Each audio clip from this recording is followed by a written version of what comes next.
Hi everyone, it's Katrina. From a mummy that aged 300 years in a day to dolls hanging out in a cave, here are 10 creepy and spooky discoveries.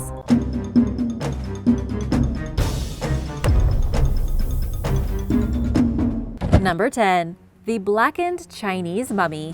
Chinese archaeologists were left in shock after they discovered a 300-year-old mummy inside of a coffin that basically rotted away right before their eyes. The coffin was discovered along with 2 others during a construction project when workers stumbled upon a 6-foot hole in the ground. Upon opening the coffin, archaeologists saw that the body inside was almost perfectly preserved, but within just a couple hours of exposing the body to air, it began to turn black and release a foul smell. For some reason, the mummy aged 300 years within hours, decaying at super speed right in front of them. Dr. Lukas Nickel, a specialist in Chinese archaeology at the University of London, told Mail Online that these types of preservations were usually not intentional. This is because, unlike the ancient Egyptians, the Chinese didn't really do much to preserve the bodies of the dead. They didn't go through any intense embalming processes. They tried to do their best by placing their loved ones in massive coffins and tomb chambers. 2 of the 3 bodies found were reduced to skeletons, while 1 was perfectly preserved. In the case of this well-preserved mummy, the body may have been saved because of its lacquered coffin, which was covered in charcoal. This meant the bacteria would not have been able to get into the coffin and rot the body. However, the moment the body was exposed to air, it immediately began to disintegrate. The body is believed to date back to the Qing Dynasty, although no one is really sure who he was. Judging by the clothes the man was wearing, he was most likely an important senior official. The Qing Dynasty lasted from 1644 to 1912 and was the last imperial dynasty before the creation of the Republic of China. Number 9. The first victim of a boomerang. In Australia, a recently discovered skeleton may be the earliest known victim of a boomerang attack. The skeleton was unearthed in an Australian national park, and after scientists analyzed the bones, they identified the skeleton as a young man who died in the 13th century from a blow to the head. Judging by the brutal gash they discovered cut into his skull, scientists believe he was killed by a hard blow from a fighting boomerang, commonly known in Australia as a wana. Dr. Michael Westaway from Australia's Griffith University says that when a boomerang is used for fighting, it basically turns into a battle axe. Except you can cause damage from a lot further away. These weapons are way more powerful than you might expect. The blow that the young man took to the front of his face would have most likely caused a concussion, led to shock, and damaged his eye before he died just a few minutes later. The skeleton was first discovered by a local Aboriginal group who noticed the beaten skull poking out of the dirt. Luckily, it wasn't recent. The skeleton had no defensive wounds, though his remains showed signs of further damage. Nobody knows why this unfortunate man was beaten so horribly and killed with a boomerang, but scientists say it was likely a surprise attack. Boomerangs are still around today in Australia, though they are more of a symbol of national heritage than fierce war weapons. Number 8. The ball and chain. A perfectly preserved iron ball and chain used in the imprisonment of a condemned individual 300 years ago was recently found on the banks of the River Thames in London. The iron ball and chain was originally made in the 17th or 18th century, and it was pulled from the mud with its lock still fastened, suggesting that whoever had been wearing the ball and chain had probably drowned while attempting their escape. It weighs 17.64 pounds, so not sure.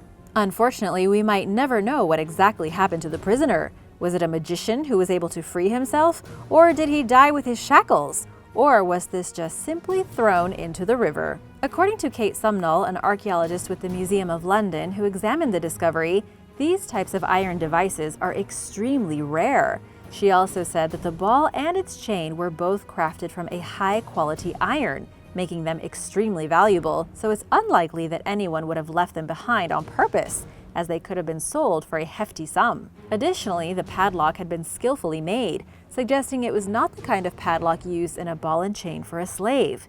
As for where the prisoner had been held before their escape, well, that's still a mystery.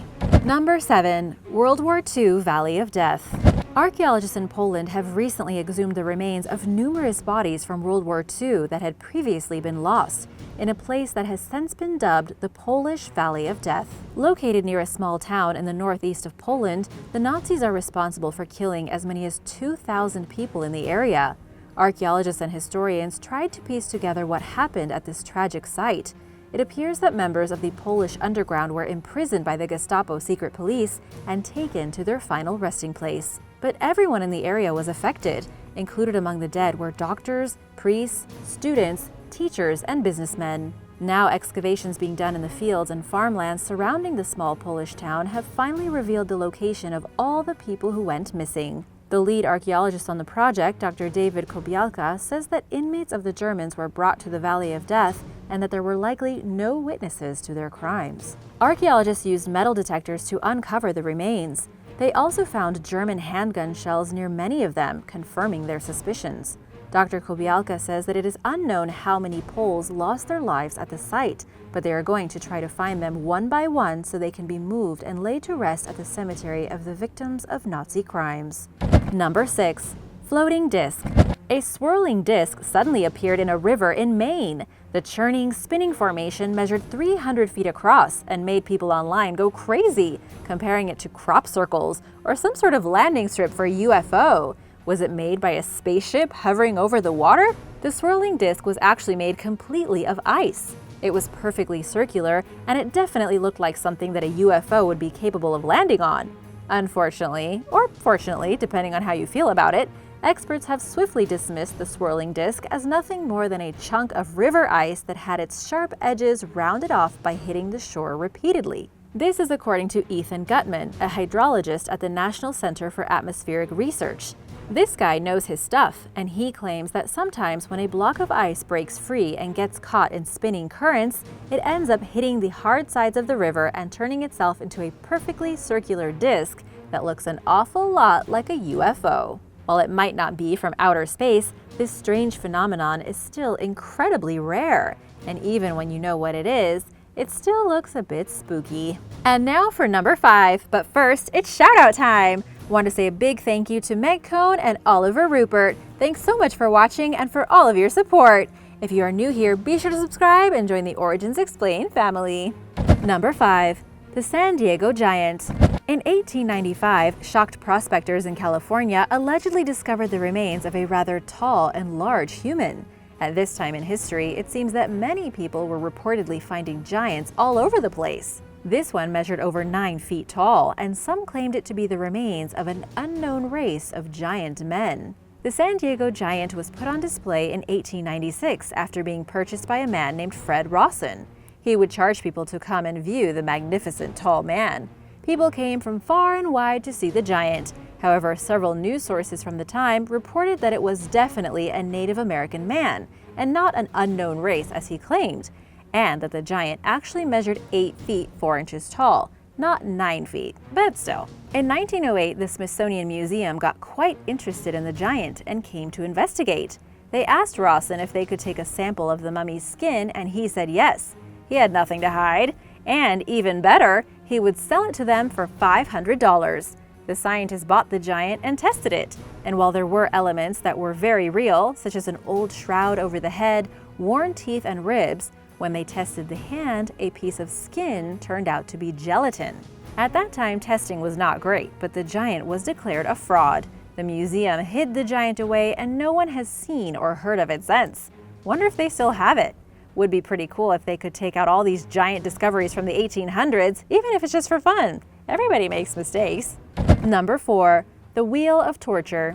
A skeleton recently discovered in Italy may have been the victim of the legendary Wheel of Torture. These gruesome human remains were discovered with 2 buckle bindings next to him, suggesting the person had been tied up at the time of death.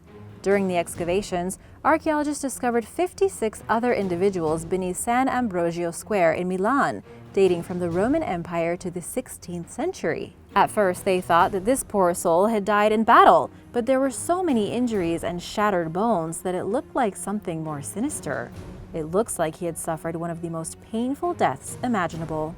It's true that death by torture was relatively common throughout medieval Italy. In fact, torture was popular throughout all of medieval Europe as it was regarded as a socially acceptable form of punishment.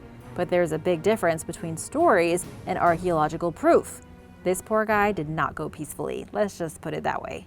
The researchers who found his bones detailed their findings in the Journal of Archaeological Science, with many examples and pictures of damage done to his bones. The wounds and breakage, along with the buckles next to the skeleton, are proof that this 18-year-old was a victim of wheel torture. There are few archaeological examples of this torture method, but nobody was safe back in the day. It was used on people accused of spreading the Black Death. He may have had a disfigurement, who knows?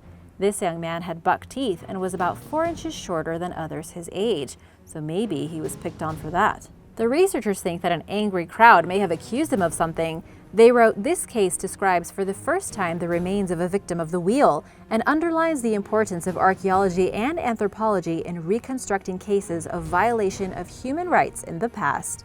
Number 3. The miniature coffins. About 200 years ago, a group of boys out hunting for rabbits in the wilds of Scotland found a mysterious and very creepy collection of miniature coffins. The boys entered a small cave, and inside, concealed within, were 17 mini coffins made of wood and filled with not mini skeletons, but dolls. Each coffin contained a small wooden figure carved with a face and dressed in unique clothing. Even though it's been 200 years since they were discovered, historians and archaeologists still aren't sure what these creepy coffins represent or why they were filled with equally disturbing little dolls. Were they a superstitious charm or some sort of satanic ritual? Considering they were found in the 1800s, locals blamed witches and announced the dolls as tools in some kind of demonic witchcraft. But this probably wasn't the case. The director of the Museum of Hamburg History came up with a theory in 1976, saying that the coffins were probably lucky charms that had been stashed in the hillside by a merchant who would have later sold them to sailors. Apparently, some sailors would keep mandrake roots or dolls in tiny coffins for good luck. However, there is no evidence to show that this was a real tradition. No one ever came forward to explain the dolls, and their mystery persists to this day. Today, only 8 of the coffins remain, and they are on display at the National Museum of Scotland. Number 2. The Bleeding Glacier. A pretty creepy discovery was made in Antarctica when a glacier that was spotted looked like it was bleeding. This glacier was found in the dry valleys of Antarctica, a place that is extremely dry and arid, hence the name. But underneath the dry glacier, there is a network of salt, water, and strange life forms. It would appear that some of this life has been causing the glacier to bleed. Even though it definitely looks like somebody was murdered and their blood was leaking out of the glacier, that's not actually the case. There is a type of bacteria living beneath the Taylor Glacier that's causing a blood-red colored discharge to seep out of the ice and creep everyone out. This phenomenon has gained so much fame in recent years that the location has been dubbed Blood Falls.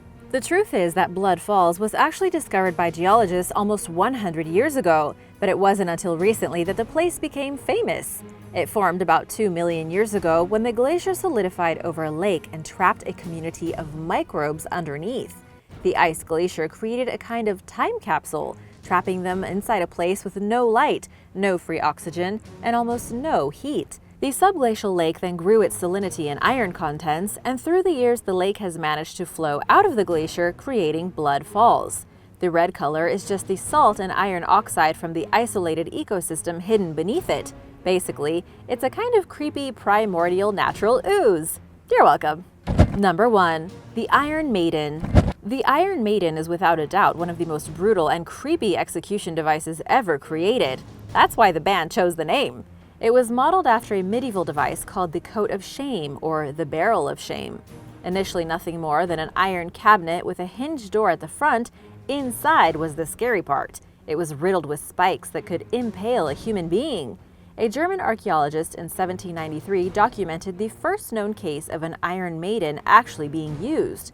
This apparently happened on August 14, 1515, when a coin forger was forced to get inside a casket full of spikes, which then slowly impaled him. But believe it or not, many historians believe this story was a lie. Most believe that the Iron Maiden was never even used. It was actually a device that was meant to inspire fear, and while there are several models in Europe, there is nothing to indicate it was a common device. The most notorious of these artifacts was the Iron Maiden of Nuremberg, which was crafted in the early 1800s and then destroyed during the Allied bombing of Germany in World War II. But even still, there was never any real evidence that the Iron Maiden of Nuremberg had been used to kill.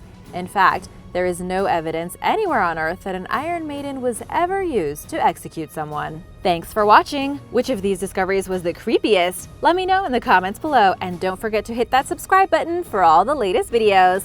See you soon! Bye!